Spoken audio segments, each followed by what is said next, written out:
Hello everyone, welcome to our Let's Play series of A.T.O.M RPG. This is Colonel RPG as usual, and I'm very happy that you're supposed to join me today, because I'm probably dying, but we'll see. We have a quick save just before this. Last episode we came down here to a den of torture, I would say.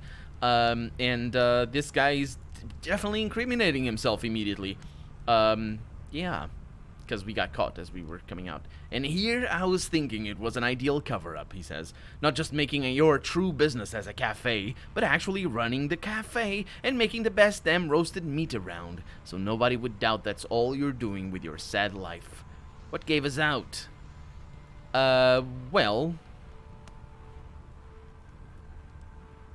You wouldn't believe it, but the man responsible for me finding out was a strange yet mild-mannered old postman. And I'm saying this in a very foreboding way, that's the word I think, because he's probably gonna come with a line, "Really? Do you know who that person is? That person is Satan himself." Dun, dun, dun. He's gonna say something to that extent. Let's see what happens. Anton shivers because of your words, for a reason you are yet to find out, and that's foreshadowing.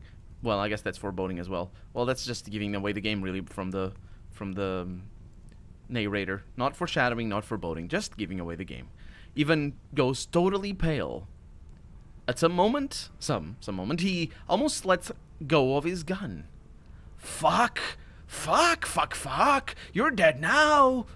You freaks, you will never get away with this! I always got away with it before. Today's no different. Hey, comrades, crooks and butchers. Maybe we can avoid the bloodshed, says Oxygen. Shut up, Oxygen, you don't know anything. I'm afraid not, Grandpa. And the bandits lift their guns at you. They're about to shoot. Well, I was gonna kill them. Why can't I kill them? My dexterity, try to attack first. This is a failure. This is a failure. That's probably a failure. This is gonna succeed. So, that's the only option we have. I don't recommend you do that, I'm gonna say.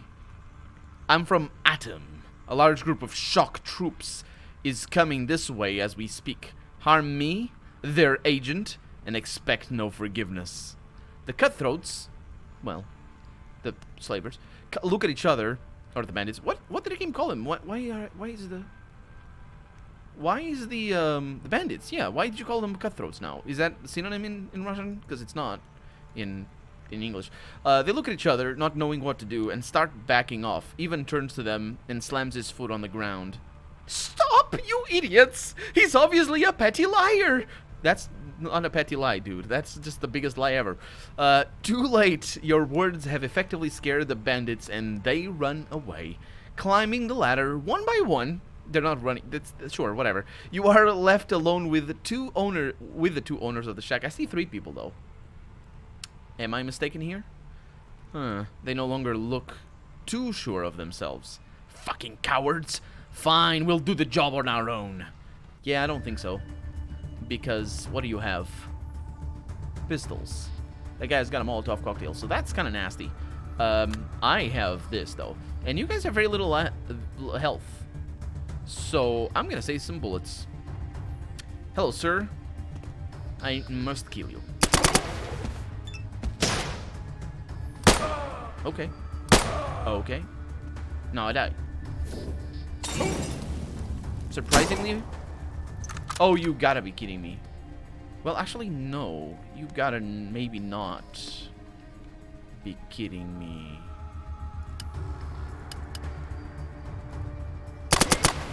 Good. Because now that's a kill. And we pulled it off. You guys get away from the fire. Heck yeah. Heck yeah. Pulled it off on my first try.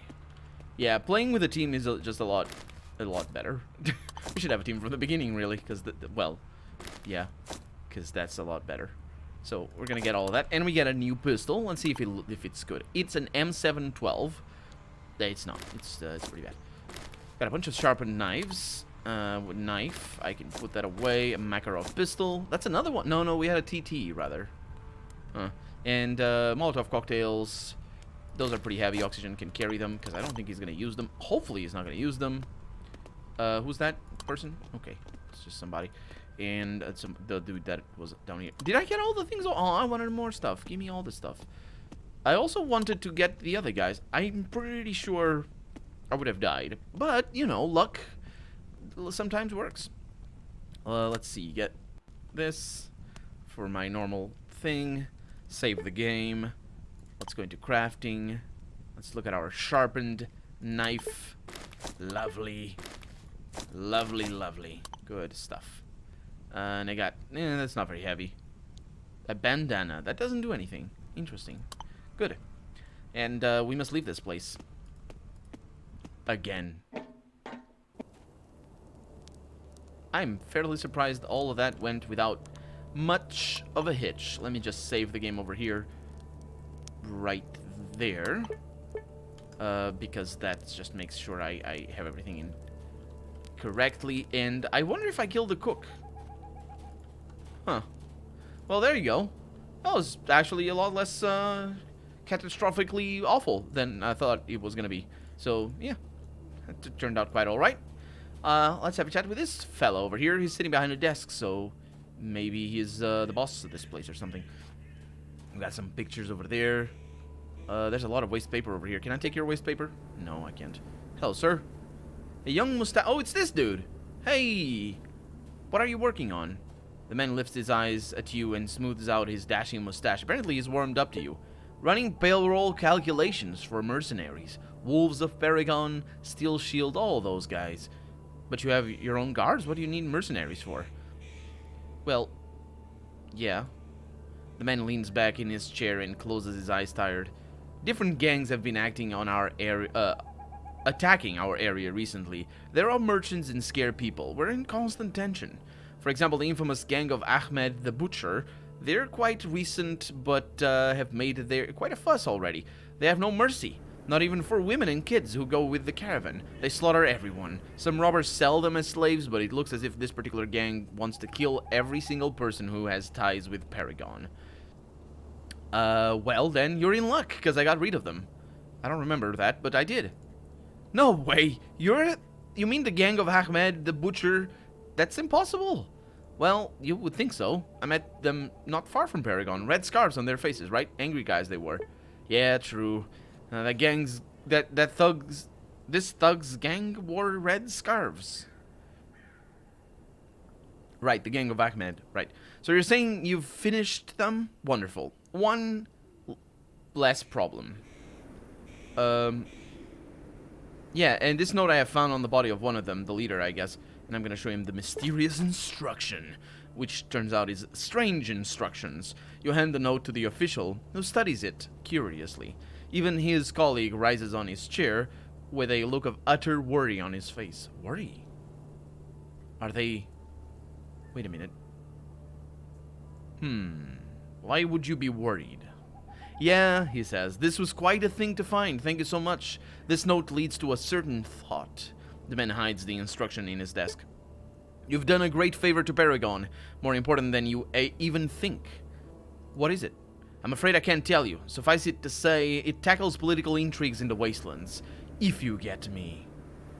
Do I? Do I? Glad to hear it. Now let's talk about my reward. Yeah, of course. So, for extermination of the vicious gang of the so-called Ahmed the Butcher, we owe you a reward equal to 600 rubles. After tax, of course. Which means I need to pay VAT on it? What? Do I need to declare my income to the IRS after? What's going on? What do you mean after tax? Because the... What? Because, like, he's saying it as in, like, when you pay, like, when you know, just get a budget for a job or something. I don't know, you want your wall just painted or something, and then you ask somebody to come in, and they're like, oh, that's 200 rubles, for example, after tax. So you're gonna pay 200 rubles, and then the tax that is already calculated into that money, the painter is gonna have to give back to the state or whatever. I don't know how taxes work in Russia, but here in Europe, that's basically how that works. Is just you pay back, you pay back after the year or something. The person who gets the money, and I'm getting the money, so I'll need what?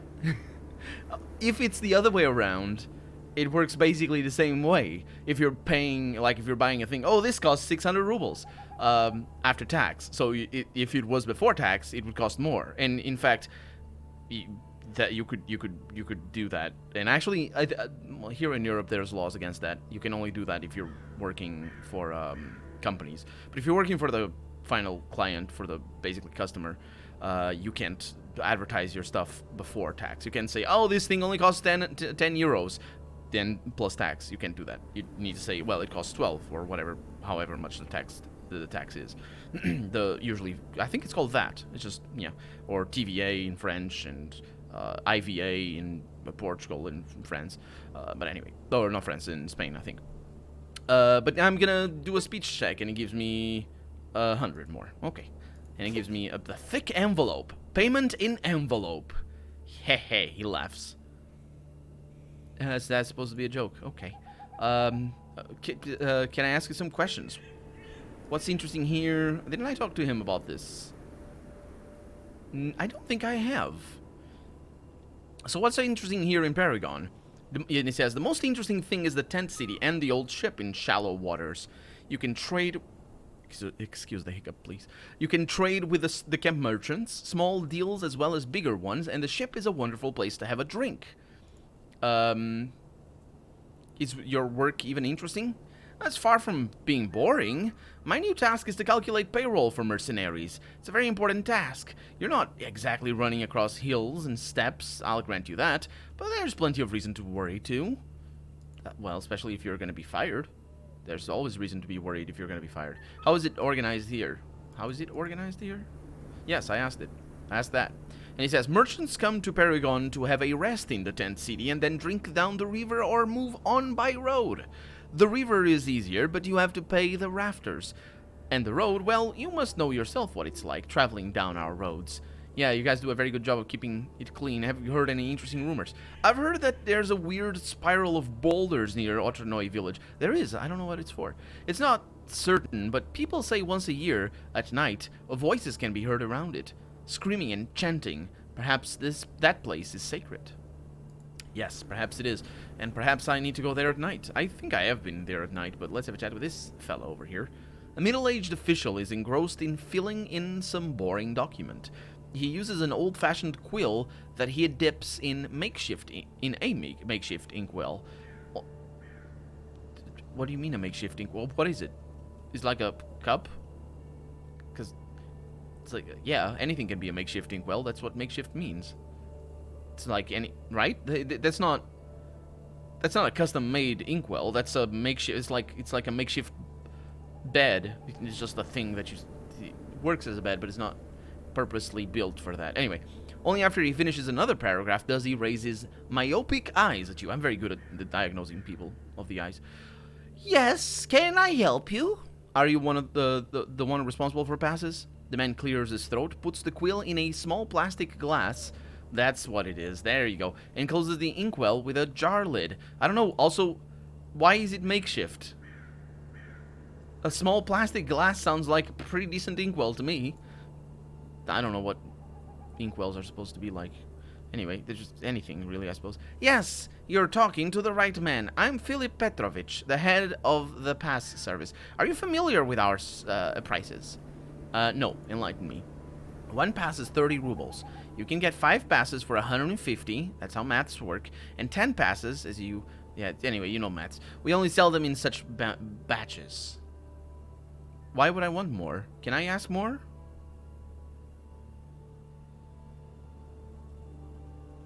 No, I can't ask more. Why in these batches? The official looks at you with a mild reproach. To facilitate paperwork. Why else? Why else? To force people to pay more than they need? To entice them to buy more than they need, even if it's not forcing. There's many reasons. Let's change the subject. The middle-aged man lowers his head a bit with a look of polite interest on his face. But it's clear he only wants one thing, to be left alone or to concentrate on his work. Is issuing passes all your job involves? No, it's an additional responsibility. My primary task is registering the goods important to Paragon. okay, can I ask you some questions? I'm very busy. If you have some business, then yes, sure. If you're guided by curiosity, I'm afraid I don't have time for idle talk. Okay, well, I guess, that's basically that. I'll buy a pass, just one, because I can buy many. You give the money to Philip Petrovich, who hides it in his desk. After that, he extracts a paper from a pile of forms and starts filling it in. At last, a final touch with a blotting paper, and with a satisfied grunt, the official takes a pass from an unassuming box. If you don't know what a blotting paper is, yeah, if you draw, if you paint, or not paint, I guess, but yeah, paint. But if you draw or write or paint with ink, blotting paper it's a specific type of paper that you use to make sure it doesn't blot, which is an interesting name for it. But yeah, it's just sort of yeah, clean up the excess ink off the paper, and it doesn't blot when you touch it and stuff. I never used it myself, but my dad has, and he tells stories about using that in school, and about how it would always be a mess, because that was a challenge back then for kids, as you can expect, of course, to do tests in ink, and then, yeah, everything would be just ruined. And yeah, that's fun times, the 1950s. Actually, it's not that old, but still. That's just what I needed. Yeah. To make your paperwork less complicated, he needs to feel...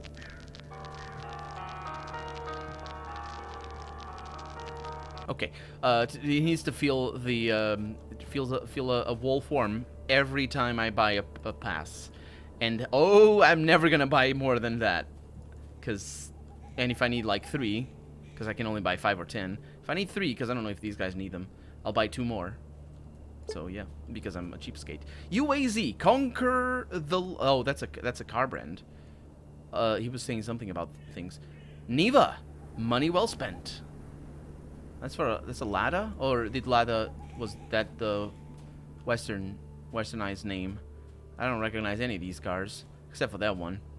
That one I think was featured in an episode of the Grand Tour, I believe. That one over there, I don't know. And that one over there, that's a... I know that one, but I might know the Western version. This might be a copy. I think that's the Riva over there. A later version or something. I don't know. I don't know cars very well.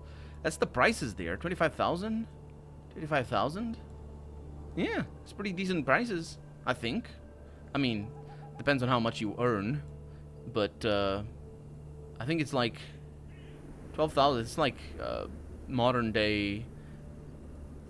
It's basically the same thing as a dollar right now, I think. I can't. Yeah, elucidate me in the comments if you know better. And you probably do. Let's have a chat with this guy. Standing before you is a large middle-aged man wearing a black shabby suit. He is shouting out his uncomplicated slogans, carefully watching the people passing him by. Having noticed that he grabbed your attention, he clears his throat and begins his speech. Hello there, good sir. Welcome to Kurdyomov and Partners Car Dealership. We are a young, fast-growing company specializing in distribution of a rare and therefore very valuable commodity of cars. Or rather, that's the commodity. And let me tell you, we are great at what we do. We are ready to deliver any vehicle from our warehouse as quickly as possible in accordance with your requirements. Moreover, for a small surcharge, we will even find you a car in the color requested by you. Are you interested? Yes. Is that for real? Wait a minute. It didn't even register to me that this could be for real. Yes, I'm very interested. What do you have? Our company is a proud distributor of the best vehicles of the Soviet automotive industry. Do you want to be the off-road king, or do you prefer to drive peacefully on the roads, where they, of course, still remain? We will find the best car for you either way. Prices are extremely high over there. I'll probably go with the lowest one, but with the cheapest car, because we can make do. We're in Soviet Russia. We will improvise, I think. Maybe, I don't know. Are we in Soviet Russia? We still are. That's how it works in this setting. So you're seriously trying to tell me that you have a warehouse full of cars in working condition? Find it hard to believe. The merchant leans closer to you and whispers, Actually, it's a commercial secret, and I tell you, we will have to kill you. And if I tell you, he says, we will have to kill you, which will be extremely inappropriate, because that will mean losing a great customer. His face lights up with a wide smile. I'm sorry, this is a really old joke, but it works every time. I didn't laugh. You should have seen your face. Yeah, actually, it's really simple. A while ago, my friends and I have found a warehouse full of cars that were meant to be exported. However, the war has made all trade impossible, and the warehouse was closed until the conditions improved. And the people came back to life, I assume. And they did, after the world has come to an end. Ironic, isn't it?